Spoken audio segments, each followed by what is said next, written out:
Thank you.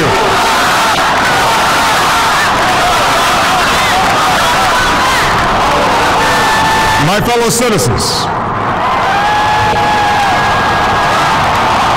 I stand here today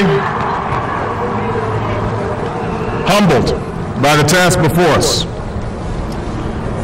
grateful for the trust you've bestowed, mindful of the sacrifices borne by our ancestors.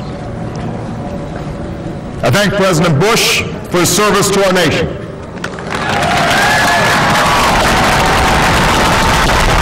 As well as the generosity and cooperation he has shown throughout this transition. 44 Americans have now taken the presidential oath. The words have been spoken during rising tides of prosperity and the still waters of peace. Yet, every so often, the oath is taken amidst gathering clouds and raging storms. At these moments, America has carried on not simply because of the skill or vision of those in high office, but because we, the people, have remained faithful to the ideals of our forebears and true to our founding documents. So it has been, so it must be with this generation of Americans. That we are in the midst of crisis is now well understood. Our nation is at war against a far-reaching network of violence and hatred. Our economy is badly weakened, a consequence of greed and irresponsibility on the part of some, but also our collective failure to make hard choices and prepare the nation for a new age. Homes have been lost, jobs shed, businesses shuttered. Our health care is too costly, our schools fail too many, and each day brings further evidence that the ways we use energy strengthen our adversaries and threaten our planet. These are the indicators of crisis, subject to data and statistics. Less measurable, but no less profound, is a sapping of confidence across our land. A nagging fear that America's decline is inevitable, that the next generation must lower its sights. Today, I say to you that the challenges we face are real. They are serious and they are many. They will not be met easily or in a short span of time. But know this, America, they will be met.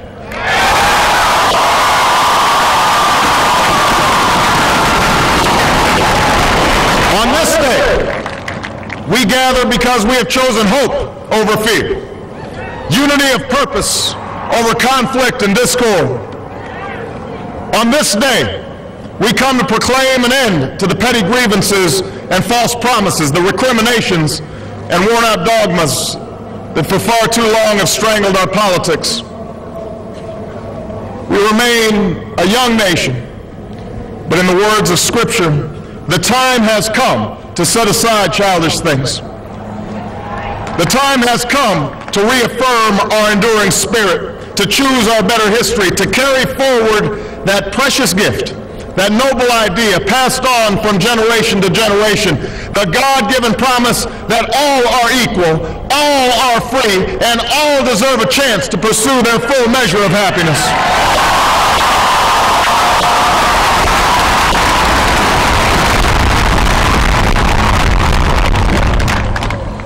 In reaffirming the greatness of our nation, we understand that greatness is never a given. It must be earned. Our journey has never been one of shortcuts or settling for less. It has not been the path for the faint-hearted, for those who prefer leisure over work or seek only the pleasures of riches and fame. Rather, it has been the risk-takers, the doers, the makers of things, some celebrated, but more often men and women obscure in their labor, who have carried us up the long, rugged path towards prosperity and freedom. For us, they packed up their few worldly possessions and traveled across oceans in search of a new life. For us, they toiled in sweatshops and settled the West, endured the lash of the whip, and plowed the hard earth.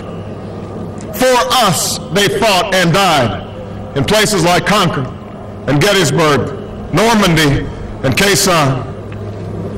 Time and again, these men and women struggled and sacrificed and worked till their hands were raw so that we might live a better life.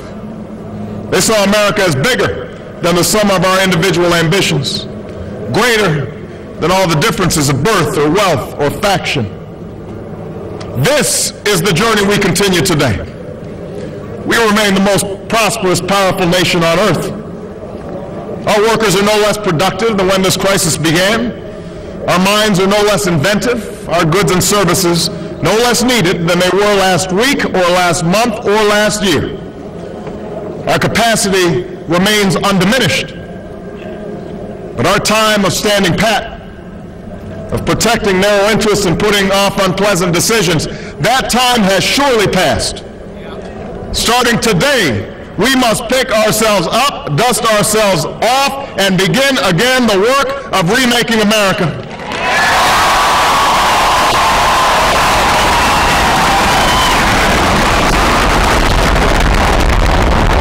Everywhere we look, there is work to be done.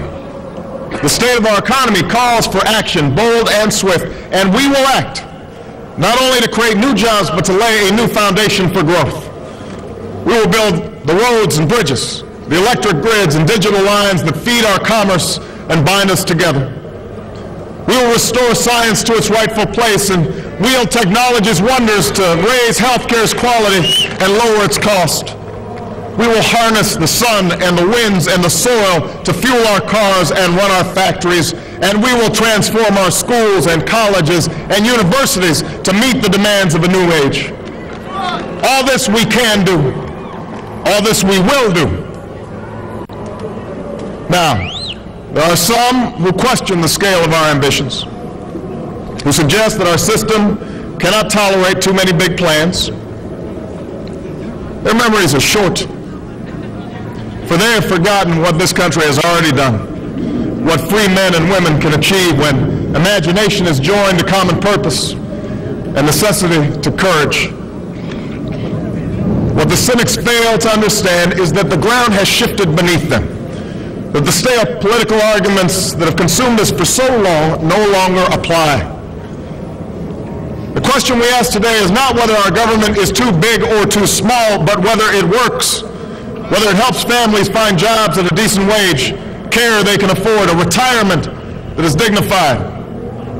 Where the answer is yes, we intend to move forward.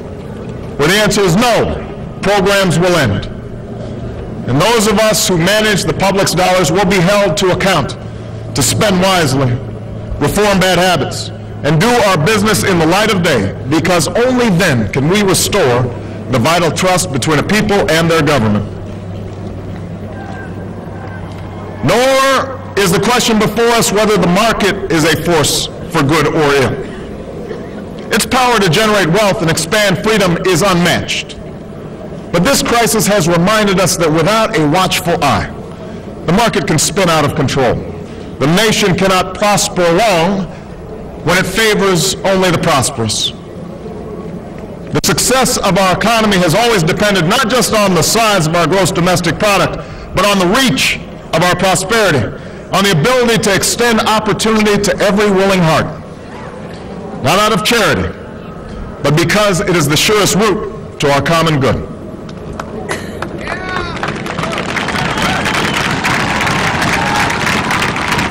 As for our common defense, we reject as false the choice between our safety and our ideals. Our founding fathers, faced with perils that we can scarcely imagine, drafted a charter to assure the rule of law and the rights of man, a charter expanded by the blood of generations. Those ideals still light the world, and we will not give them up for expedience sake.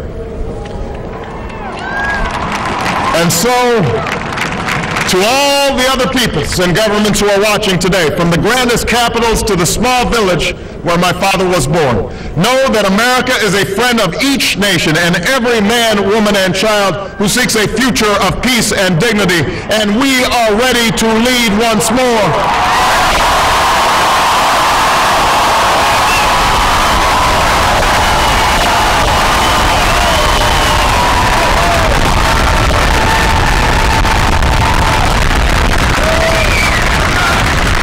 Recall that earlier generations faced down fascism and communism not just with missiles and tanks, but with the sturdy alliances and enduring convictions.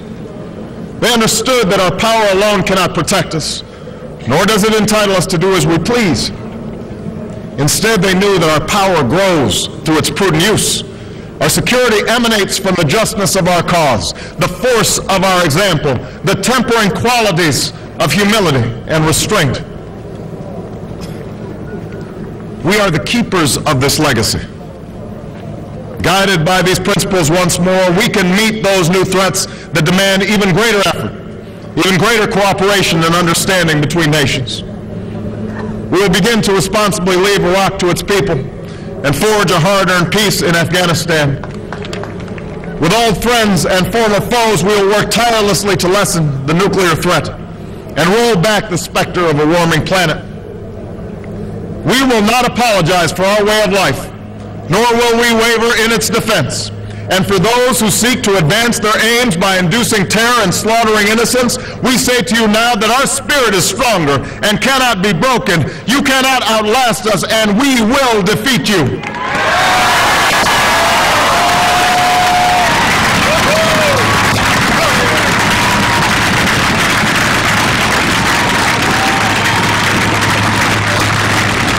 For we know that our patchwork heritage is a strength, not a weakness. We are a nation of Christians and Muslims, Jews and Hindus, and non-believers. We are shaped by every language and culture, drawn from every end of this earth. And because we have tasted the bitter swill of civil war and segregation and emerged from that dark chapter stronger and more united, we cannot help but believe that the old hatreds shall someday pass, that the lines of tribes shall soon dissolve, that as the world grows smaller, our common humanity shall reveal itself, and that America must play its role in ushering in a new era of peace. To the Muslim world, we seek a new way forward based on mutual interest and mutual respect. To those leaders around the globe who seek to sow conflict or blame their society's ills on the West, know that your people will judge you on what you can build, not what you destroy. To those who cling to power through corruption and deceit and the silencing of dissent, know that you are on the wrong side of history, but that we will extend a hand if you are willing to unclench your fist. To the people of poor nations, we pledge to work alongside you to make your farms flourish and let clean waters flow, to nourish starved bodies and feed hungry minds. And to those nations like ours that enjoy relative plenty, we say we can no longer afford indifference to the suffering outside our borders, nor can we consume the world's resources without regard to effect. For the world has changed, and we must change with it. As we consider the road that unfolds before us, we will remember with humble gratitude those brave Americans who at this very hour patrol far-off deserts and distant mountains. They have something to tell us, just as the fallen heroes who lie in Arlington whisper through the ages. We honor them not only because they are the guardians of our liberty, but because they embody the spirit of service, a willingness to find meaning in something greater than themselves. And yet, at this moment, a moment that will define a generation, it is precisely this spirit that must inhabit us all. For as much as government can do and must do, It is ultimately the faith and determination of the American people upon which this nation relies. It is the kindness to take in a stranger when the levees break, the selflessness of workers who would rather cut their hours than see a friend lose their job, which sees us through our darkest hours. It is the firefighter's courage to storm a stairway filled with smoke, but also a parent's willingness to nurture a child that finally decides our fate. Our challenges may be new. The instruments with which we meet them may be new. But those values upon which our success depends, honesty and hard work, courage and fair play, tolerance and curiosity, loyalty and patriotism, these things are old. These things are true. They have been the quiet force of progress throughout our history. What is demanded then is a return to these truths. What is required of us now is a new era of responsibility, a recognition on the part of every American that we have duties to ourselves, our nation, and the world.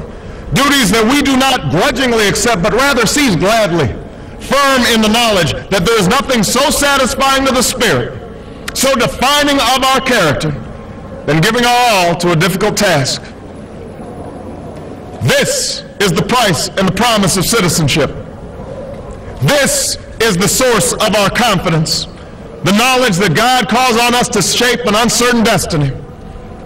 This is the meaning of our liberty and our creed, why men and women and children of every race and every faith can join in celebration across this magnificent mall, and why a man whose father less than 60 years ago might not have been served at a local restaurant can now stand before you to take a most sacred oath.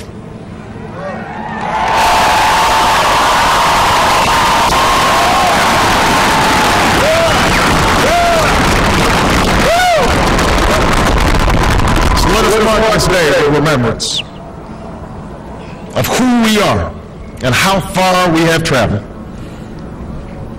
In the year of America's birth, in the coldest of months, a small band of patriots huddled by dying campfires on the shores of an icy river.